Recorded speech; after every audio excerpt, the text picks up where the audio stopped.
नमस्कार दोस्तों। हाल ही में आपने देखा होगा कि राम मंदिर में चढ़ावे के पैसे की लूट की खबर काफी ज्यादा सुर्खियां बटोर रही है।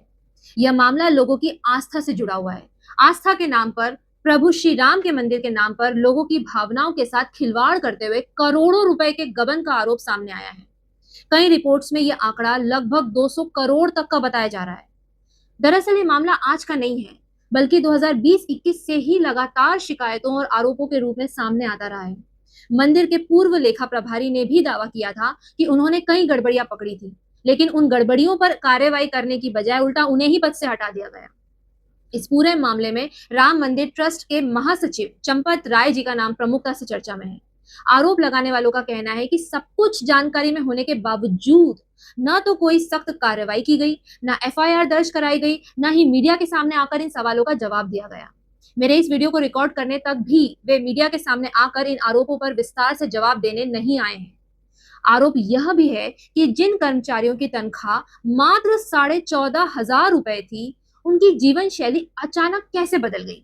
जो लोग कभी साधारण ऑटो चालक थे, आज वे 75 कमरों वाले हॉस्टल चला रहे, करोड़ों रुपए की संपत्ति के मालिक बताए जा रहे हैं और फॉर्च्यूनर जैसी महंगी महंगी गाड़ियों में घूम रहे हैं।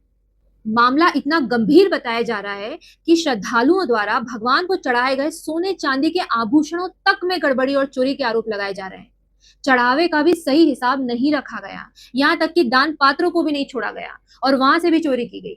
इसके अलावा यह भी बताया गया कि जिस जमीन की कीमत लगभग 2 करोड़ रुपए बताई जाती थी, उसे 24 करोड़ रुपए में खरीदा गया, जबकि वह नजूल जमीन थी। यानी ऐसी जमीन जिसके संबंध में विशेष कानूनी नियम लागू होते हैं। उस जमीन को खरीदा या बेचा नहीं जा सकता जब तक वो जमीन फ्री होल्ड ना हो जाए। इसके बावजूद 2 करोड़ की जमीन को 24 करोड़ में खरीदा गया। इस पूरे मामले में सरकार द्वारा एसआईटी के गठन की बात की गई, लेकिन एसआईटी का गठन भी अपने आप में एक सवाल है, क्योंकि जिन लोगों पर शक है, अगर उन्हीं लोगों के प्रभाव में जांच होगी या उन्हीं से जुड़े लोग जांच करेंगे, तो यह प्रशासन और जांच प्रक्रिया दोनों पर सवाल खड़े करता है। अब सबसे बड़ा सवाल यह है कि जिस राम भक्ति के नाम पर लोगों को भड़काया जाता है, लोगों को उकसाया जाता है, हिंदू मुसलमान किया जाता है, लोगों के मन में जहर भरा जाता है, आज वही लोग इस बात पर चुप क्यों है कि राम मंदिर में इतनी बड़ी लूट के आरोप सामने आ रहे हैं। राम राज्य का मतलब तो न्याय, ईमानदारी, प्रेम, सद्भाव और जवाबदेही होता है। दरअसल खेल यही है कि राम के नाम पर लोगों को बेवकूफ बनाना, जाति धर्म के नाम पर लोगों को आपस में लड़वाना, लोगों के मन में नफरत और ईर्ष्या भरना और फिर उन्हीं लोगों को लूट लेना जिनका इस्तेमाल करके आप सत्ता में आए हैं। सबसे दुख की बात तो यह है कि जो श्रद्धालु अपनी आस्था से दान पात्र में पैसे, सोना चांदी और दान दक्षिणा डालते थे ताकि मंदिर ठीक से चल सके, जरूरतमंदों को मदद मिल सके, भंडारे और लंगर जैसी व्यवस्था हो सके, आज उसी आस्था को लूट लिया गया। और फिर नारे लगाए जाते हैं कि जो राम को लाए हैं हम उनको लाएंगे।